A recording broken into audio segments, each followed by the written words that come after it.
हाय दोस्तों, आज एक और नई कहानी लेकर आया हूँ। ये कहानी है माँ आ जाएगी। दोस्तों, ये कहानी सच्ची कहानी है, मैंने देखी हुई कहानी है। ये कहानी कुछ महीने पहले की कहानी है, जब मैं थका पका एक रोड पे बैठा था। वहाँ कुछ बच्चे स्कूल से छूट कर आए थे, तो कुछ बच्चे एक पेड़ पे चढ़ गए। वहाँ से एक इंसान गुजरा कि यहाँ से नीचे उतरो, तुम्हारी माँ आ जाएगी। तभी वहाँ बाजू में एक कूड़ा बेचता था, कूड़ा खरीदता था, वो बच्चा बैठा था। तो वो देख रहा था वो इंसान को। उसने कहा कि तुम नीचे उतर जाओ, तुम्हारी माँ आ जाएगी। तभी कुछ ही देर के बाद एक लड़के की माँ आई, हाथ में पतली सी छड़ी थी, लेकर आई और उसको कहा कैसी मस्ती करता है, नीचे उतर, और उसको पकड़कर घर ले गई। तो सच में उस बच्चे को लगा कि झाड़ पे चढ़ने से माँ आती है। वो सारे लड़के घर चले गए, फिर वो लड़का झाड़ पे बैठ गया। मैं कितने घंटों से देख रहा था, वो बच्चा झाड़ पे ही बैठा रहा था।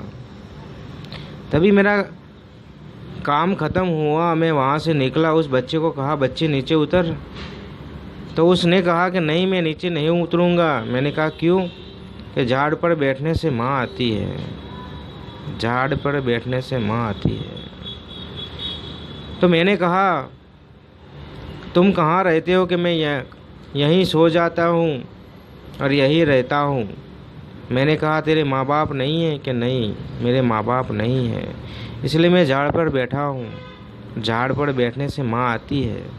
मैंने देखा उस लड़के की माँ आई थी हाथ में छड़ी लेकर, तो मैं भी झाड़ पर बैठा हूँ, मेरी भी माँ आएगी हाथ में छड़ी लेकर और मुझे घर ले जाएगी, मुझे घर ले जाएगी, मुझे घर ले जाएगी।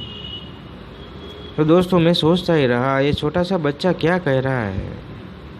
झाड़ पर बैठने से माँ थोड़ी आती है, झाड़ पर बैठने से माँ थोड़ी आती है। तो मैंने कहा कि बेटा तेरा इस दुनिया में कोई नहीं है? कि नहीं, मेरे कोई नहीं है। तो मैंने उसे बताया कि झाड़ पर बैठने से माँ नहीं आती दोस्त, झाड़ पर बैठने से माँ नहीं आती, और तुम्हारी माँ ज़रूर आएगी, तुम्हारी माँ ज़रूर आएगी, एक दिन ज़रूर आएगी। फिर हम दोनों वहाँ से निकल गए। वो बच्चा भी मेरे साथ था, वो भी कूड़ा ढूंढने लगा और मैं वहाँ से चला गया। और मैंने सोचा तो माँ तो माँ होती है यार, माँ तो माँ होती है। जिनके पास है, जिनके पास है माँ, उनको कदर नहीं है। जिनके पास माँ है उनको कदर नहीं है। जब भी माँ कॉल करती है तो वो परेशान हो जाते हैं और बार बार माँ पे चिल्लाते हैं कि मैं छोटा सा नहीं हूँ, अब मैं छोटा सा नहीं हूँ, बार बार कॉल करती हो, खाना खाया, अच्छी तरह से रह रहे हो, अच्छी तरह से नहीं रह रहे हो, बार बार कॉल कर रही हो। वो माँ पे चिल्लाते हैं। जब भी माँ का कॉल आता है तो वो मुंह बिगाड़ देते हैं। जब भी माँ का कॉल आता है तो मुंह बिगाड़ देते हैं और कहते हैं कि बार बार मुझे तंग कर रही है, बार बार तंग कर रही है।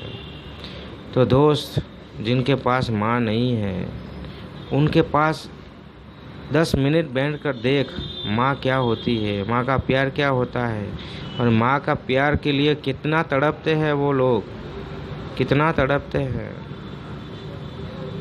तो जिनके पास माँ है उनको संभाल के रखो, और माँ का प्यार तो नसीब वालों को मिलता है यार, माँ का प्यार तो नसीब वालों को मिलता है।